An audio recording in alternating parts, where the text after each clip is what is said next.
The following is a special presentation of Tony Kurre Radio. Want the real story behind the sound bites and headlines? Let's find the facts. Remember, it's not a conspiracy theory if it's the truth. You are not paranoid or confused. You just need to know.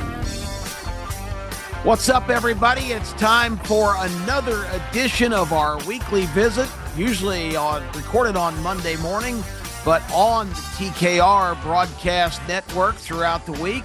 Also uploaded to Apple platforms. It is Need to Know with Kip Kiefer here on TKR. Got a couple things on my mind this morning. There's breaking news that I had not planned on talking about, but it kind of fits into my whole theme of the amazing continuation of Trump delusion syndrome. It is rampant. It is everywhere.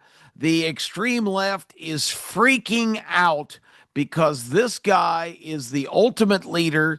He ran on a strong agenda. He went to Washington. He's executing what he ran on, the same platform that earned him an overwhelming victory over Kamala Harris, which every time I think about that, it's just unbelievable that we are in a country at this time of our history where the Democrat candidate for president was Kamala Harris, who may have been the most underqualified person to ever seek the presidency and actually get into the election as the nominee of one of the major parties. It is unbelievable to consider where we would be right now if this clueless, empty-minded word salad purveyor had somehow managed to get into the White House.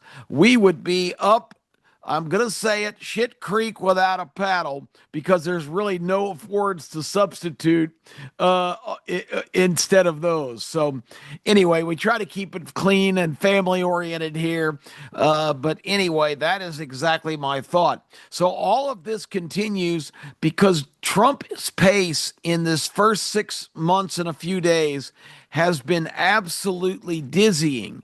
Now, I don't always agree with everything he says and does. I watched him this morning do another big press conference in the briefing room of the White House, which was packed so full of reporters. This guy is big news every minute, every day. And there's never been a president who has been so accessible, so transparent, right out front. You ask a question, he answers the question, whether he likes your question or not. He might chastise you if you are with NBC or ABC or CBS, the New York Times, the Washington Post, MSNBC, or CNN. But he is going to give you his answer. And it's kind of remarkable to watch the complete transition from the pseudo-presidency of his predecessor, Joe Biden, who I told you on this show when we first signed on more than 2 years ago. I said Joe Biden is president of the United States, but he is not in charge of jack squat. He makes no decisions. He has no real clue what's going on. He is telepromptered occasionally when they can get him cogent enough to stand up there for 5 or 6 minutes and read something. And props to Joe at that time at 80 or 81 years old. He can still read a teleprompter. Good for him. He can't execute. Remember the Joe Biden gaffes where he'd be reading his teleprompter and saying, and this is going to be a great piece of legislation for our country, comma. He's reading it literally, even including the punctuation marks. So that era is certainly gone. And now, like him, love him, or despise him, Donald Trump, the ultimate leader, because he's doing what he says He's doing what he said he was going to do. He made promises, and the people voted for him, and he's executing policy. So today, the meeting was prompted by the fact that he is taking a congressional act passed. I'm not sure what year. I didn't have time to research it because all of this just breaking news a few minutes ago as we record this on Monday morning. But Trump has become fed up and has executed the National Home Act, which gives him the ability in Washington, D.C., the federal capital of the United States, to mobilize federal forces to get the city back on its feet in terms of this massive crime wave that's happening on the streets of Washington, D.C., largely responsible for all of the tremendous increase in carjackings and armed robberies and snatch and grab robberies of jewelry stores and other major retailers. It's almost all coming from one of two groups. These illegal criminals that are in this country who seek sanctuary status in our nation's capital. The fact that the extreme left wing, which is the great creation of the Democrat Party, who has also created in D.C. and in the suburban areas, not many of the folks that are engaged in what I've been telling you about for a long time. We all now are only supposed to constitutionally have three branches of government. That, of course, is executive, legislative, and judicial. But the Democrats painstakingly, in the Obama 8 years, put together the ultimate infrastructure, expanding dramatically the bureaucratic nightmare that is Washington, adding tens of thousands of additional federal employees. It's right out of the playbook of some of the most infamous regimes that ever have risen to power. It is the administrative state, the bureaucratic nightmare. And that has what's been created in Washington. But these people aren't living in the city. These people live in the suburbs and gated communities, and all of these bureaucrats in all of these agencies and departments and bureaus that make so much of the policy, write the restrictions on regulatory instruction of what you can do and what you can drive and what kind of appliances could be in your house. These people that you didn't vote for, I didn't vote for, we couldn't pick them out of a lineup. We don't know who they are. This is the infrastructure built by the extreme left wing of the Democrat Party to hijack your government, which is supposed to be a representative republic government. That means you send people to Washington to represent you.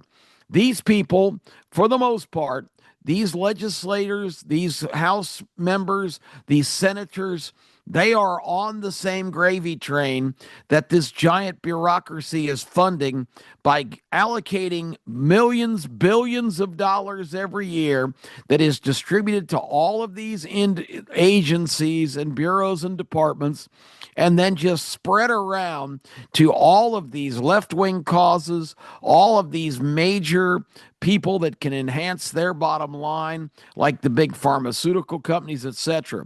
So the problem in Washington is with this left-wing city government, which is the federal government typically does not handle any kind of law enforcement in Washington except in the Park Service around our national monuments and, of course, the Capitol Police at the Capitol Building and the White House.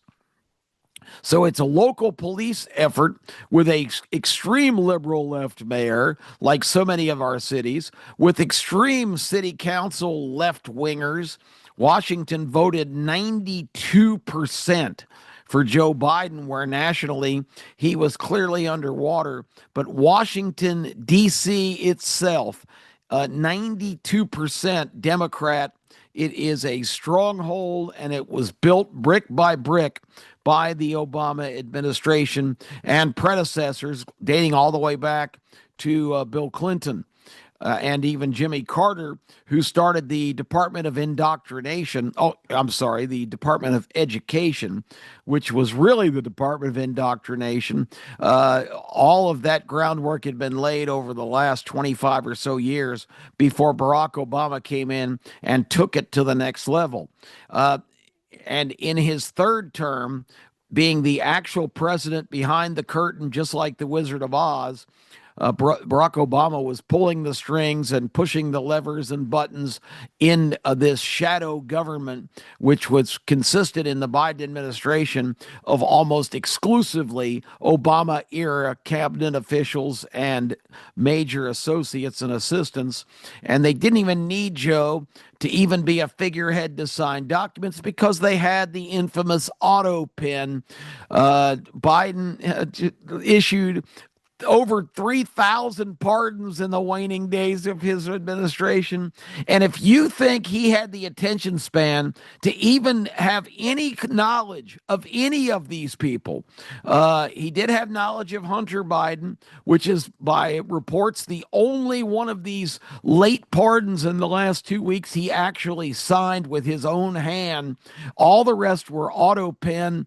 And if you try to convince me, if you have no common sense and you suggest that Joe Biden was making these decisions, you're just way out, not even in left field. You're not even in the stadium. You're not even in the city where the stadium is, because it's so obvious and so transparent, and it only takes 2 words to figure out exactly what was going on.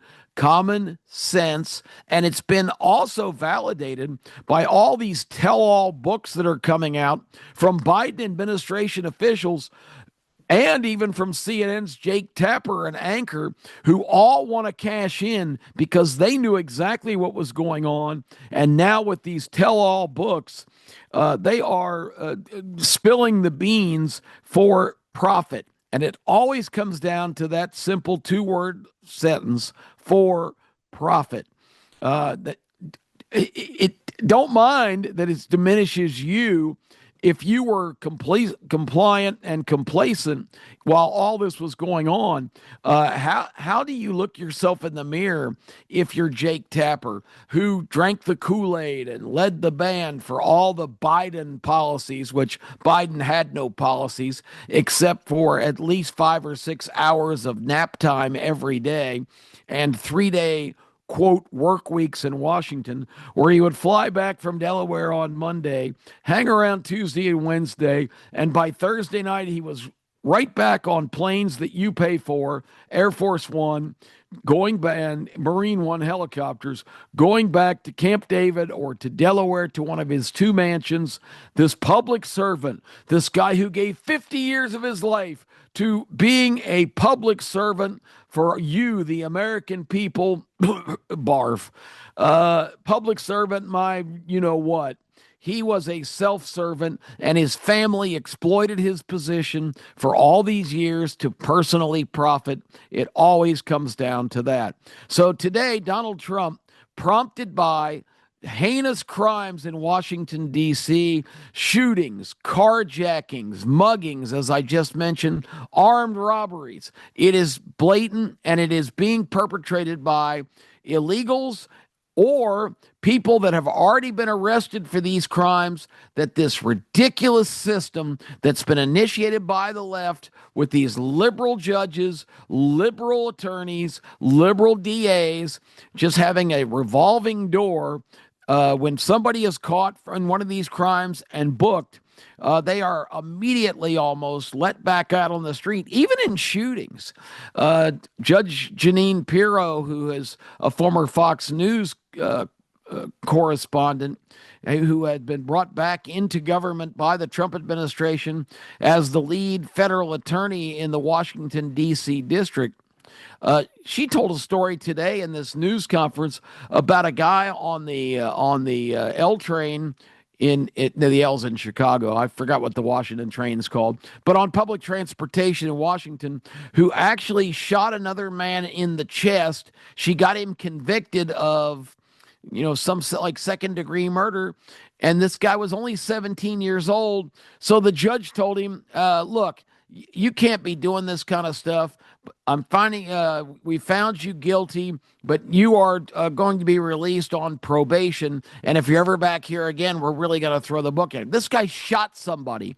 And the judge finished up with, you need to get your life together, go to college, and become a responsible citizen. This is what's going on. Even if we arrest a criminal, they are being allowed to go right back on the street, and there's no bail posted. There's no repercussions whatsoever to heinous crime. And over the last week or so in Washington, there have been so many muggings and carjackings. And famously, one of the Doge warriors, a computer geek that worked under Elon Musk in finding fraud and abuse and waste and theft in our government, probably the most colorful of them, only 19 years old. His self-induced nickname he had given himself online was Big Balls. Well, Big Balls was out after an evening of revelry in Washington, apparently at 2 or 3 in the morning the other day, a week ago Friday, I believe it was, and witnessed a gang of teenage thugs trying to pull a woman out of a car and steal her car, carjack her, and maybe worse. He just happened along. Now, this guy is not some macho Superman.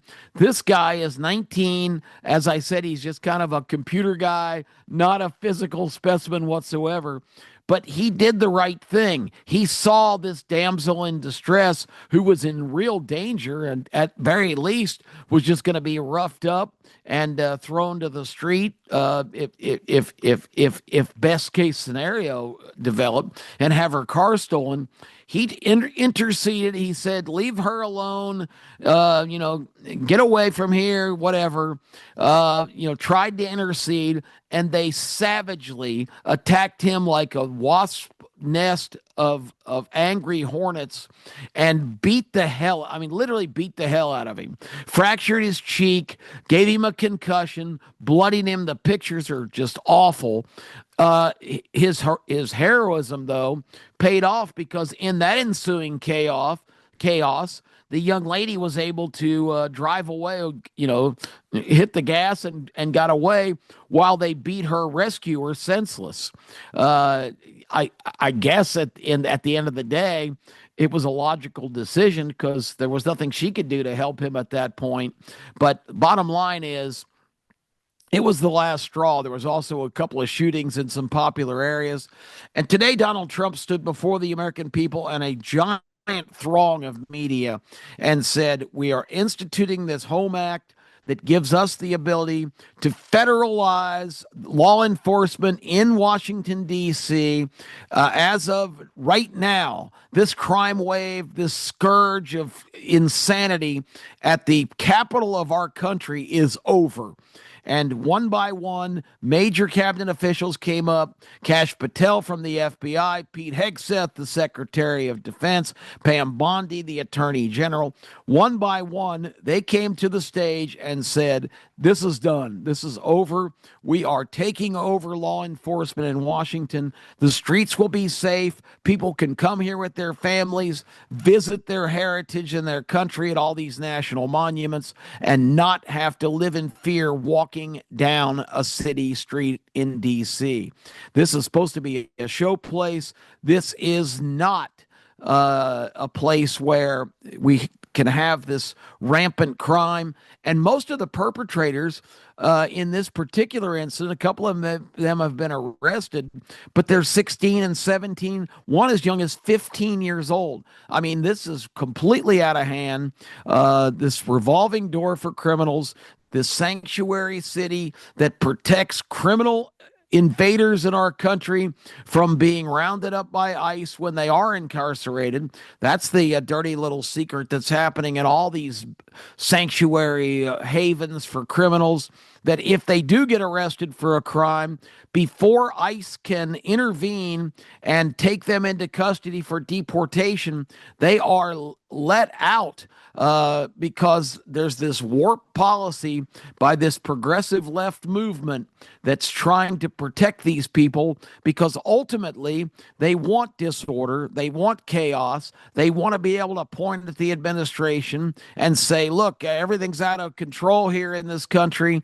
They want to have these people stay here that are not here legally. They use lines like constitutional crisis and threat to democracy, because the federal government is cracking down, trying to get these millions of people that flooded this country illegally under the Biden administration out of here, especially the estimated somewhere between 150,000 and 200,000 hardened, convicted criminals. These are murderers. These are rapists. These are child abusers. These are people that have committed heinous crimes, not only in their countries of origin, but in this country, and are still walking the streets. So this has got to end, and this is the first domino tipped in order to seize back control of our crown jewel city, the capital of our country, and hopefully set the stage for a lot more of this kind of activity in New York, in Chicago, in Los Angeles, in San Francisco, in Minneapolis. All of these sanctuary havens have got to be turned inside out, and sanity needs to be restored. So in the meantime, while this is going on, you've got Mamdani, who is Mamdani. I've got to get his name down. Mamdani, who is working the streets of all 5 boroughs of New York, saying that when he's elected, he will be Donald Trump's worst nightmare. He is identifying himself after the Bernie Sanders example as a democratic socialist. Okay, folks, let's just talk semantics here. Let's talk definition of words. A democratic socialist. That's like declaring yourself a carnivorous vegan. It's two opposite terms. You can't be a carnivorous vegan and you can't be a democratic socialist. They are the polar opposites of each other. If you're a socialist, you are for big government. You are for total control of the bureaucracy, not your individual rights or freedom. That is completely different than living in a democracy or a representative republic, which we actually live in. A democracy is a simple majority. That's not the system we have, because that system would be dominated by the very places that are causing all the problems now. So when you hear Democrats, socialists, you should bust out laughing, because it is absolutely the opposite of each other. You can't be for democracy and be a socialist. That is not a mix that's even possible in terms of the very meanings of those words. Just like you cannot be a carnivorous vegan, you can't consume meat and swear it off by only eating natural vegetables or whatever. They're two opposite terms. So basically, that's the insanity we have. Mamdani saying that he's going to be Trump's worst nightmare. All of his policies are absolutely, they're not even left wing. I heard somebody call him a progressive the other day. That's another fake word. Progressive is another code word for disguising the socialist intentions of the extreme left of the Democrat Party. All of the all-stars like Bernie, like AOC, Elizabeth Warren, who's come out and actually endorsed this socialist.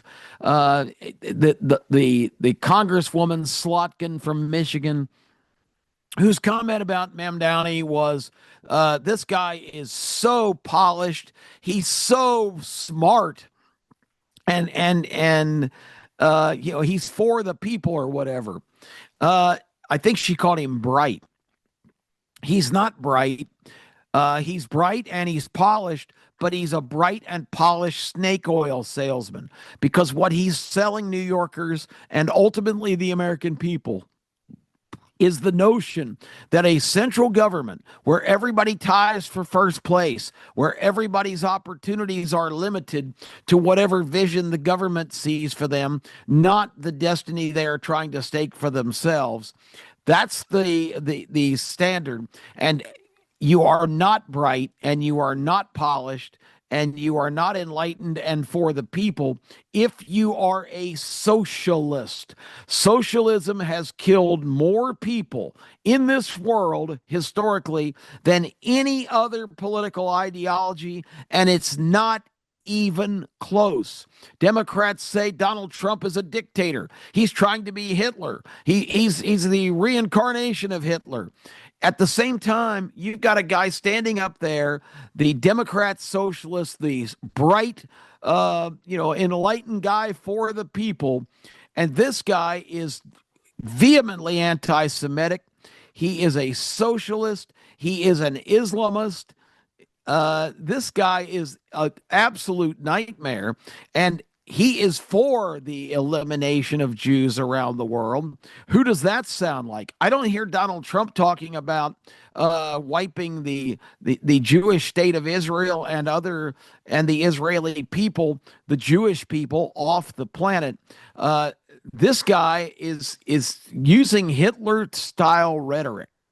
And he's worse than Hitler because he's a combination of that kind of mentality, along with this belief that government knows best, and people like smart, polished people like Mandani himself is the one telling you that he knows better than you do what's right for your life. And they completely thumb their nose at any notion that the American people have any sense at all. They are absolutely appalled that Donald Trump was swept into office with a massive victory. They can't understand it, and they're going to do everything to try and blow it up. But you got to stop and think. These people have zero, and I mean with a capital Zero, credibility, because every time Donald Trump says something or executes another policy, they go absolutely freaking nuts. Remember when Trump put the tariffs in place? Oh, this is the end of, we're going to have the second Great Depression in the last century. This is going to cause the collapse of our economy. Inflation is going to soar. We are going to enter into a period of darkness economically. You can't impose tariffs because it's going to make prices go out of line. Well, that was absurd because the Americans for years have just sat back and watched their government give away billions of dollars in bad deals to all these people in the world. And what Trump knew that none of these other people knew, none of these leftist blowhards, none of these quote unquote economists predicting doom and gloom, Trump knew that the world is going to have to acquiesce and step into line because without America as a customer, those countries were going to go right around circle the drain and be sucked right down. Their economies are reliant on your pocketbook, my pocketbook. They had to play ball, and Trump knew it.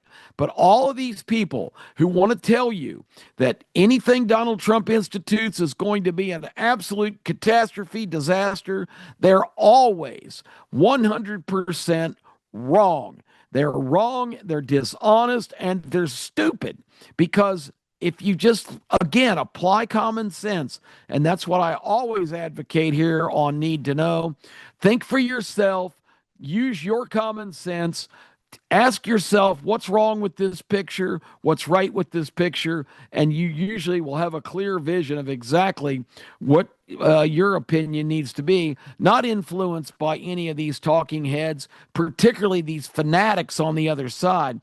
Again, is Trump perfect? Absolutely not. Sometimes he babbles and trips over his tongue to the point where, I'm just saying, Donald, enough, be quiet. You're drifting into territory where you don't need to be, because they're going to take everything he says literally and turn it into some big scandalous headline on MSNBC or in the New York Times. But with all that being said, they have no credibility. The one big, beautiful bill, which prevented at the end of the year, you have no idea what that did for you if you are a wage earner who's paying taxes. Because if that bill had not passed, the tax increase at the end of this year, which would have been in effect for this tax year next year, would have been the biggest increase in American history.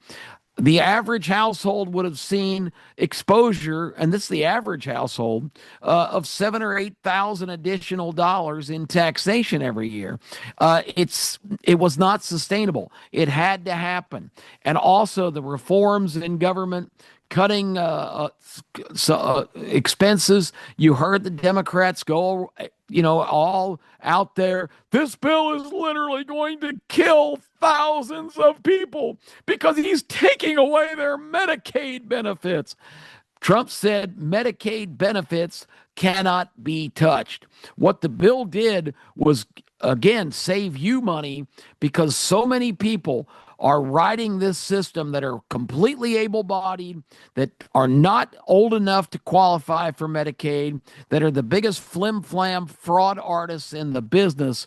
People still getting checks from the money that were distributed back during the COVID situation. People put in applications for funding that were totally false, and this government did nothing to ensure that that money was getting in the right hands. There was so much fraud and so much theft and abuse going on, it had to be cleaned up. And this bill has done all kinds of other things, completely open up the energy sector, which is something that we all need to see.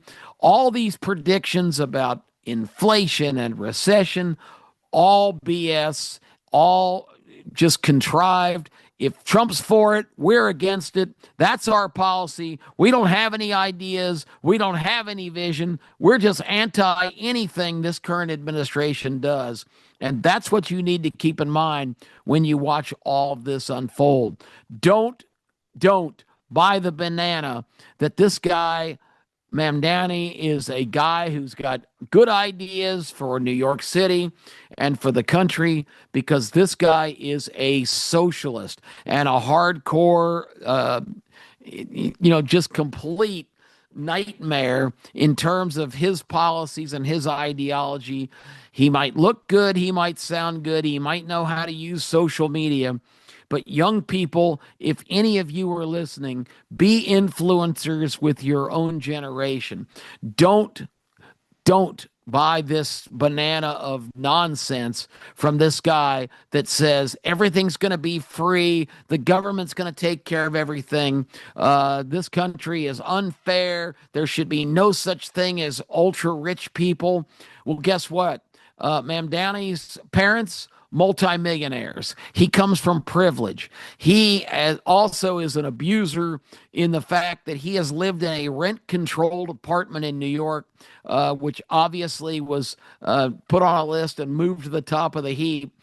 This guy's making $147,000 right now as a New York assemblyman, and he lives in housing that was designed to help out people that were in terrible economic strait.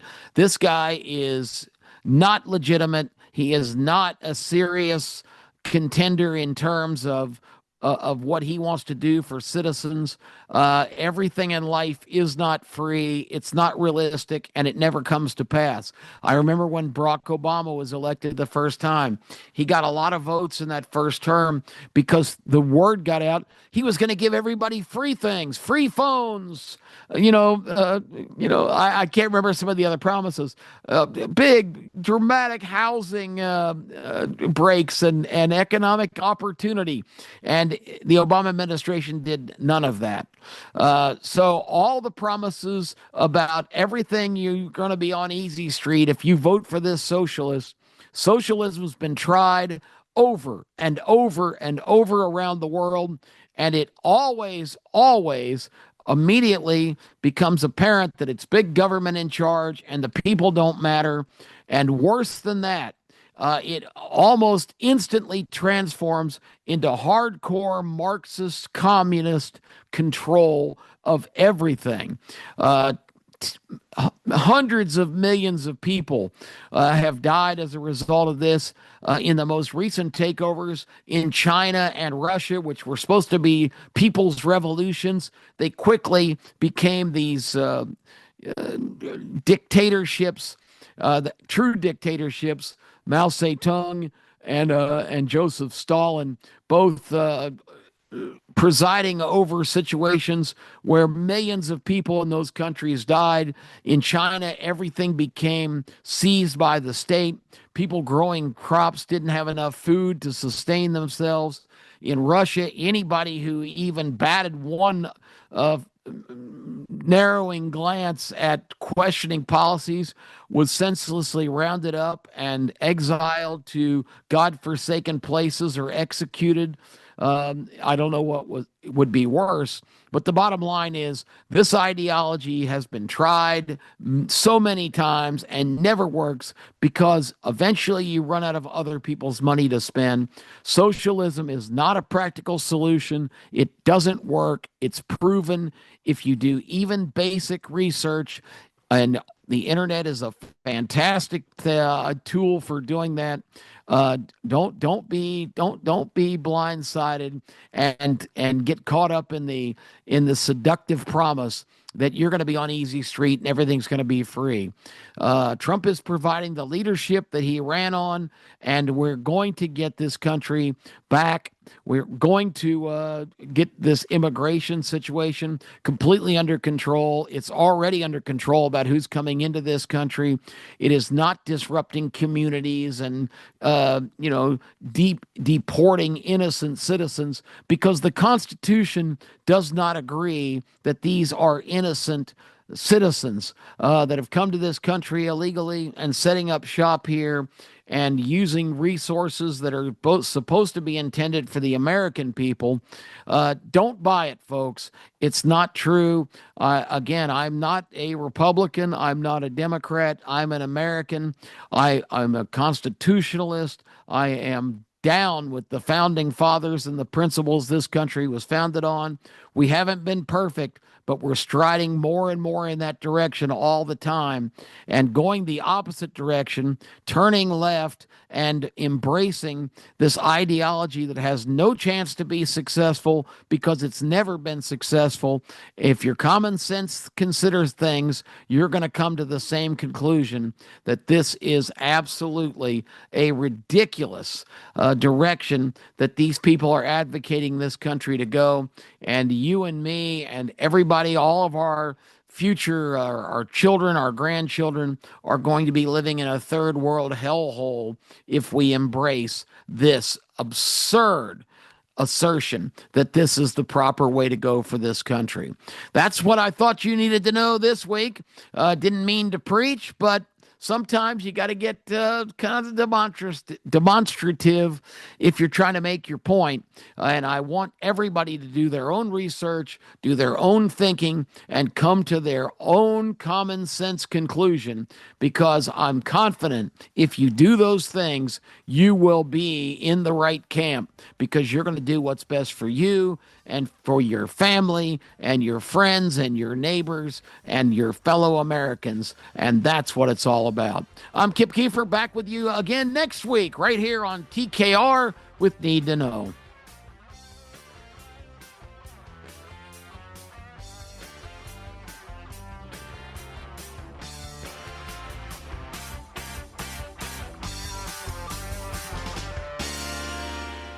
This has been a special presentation of Tony Kurre Radio.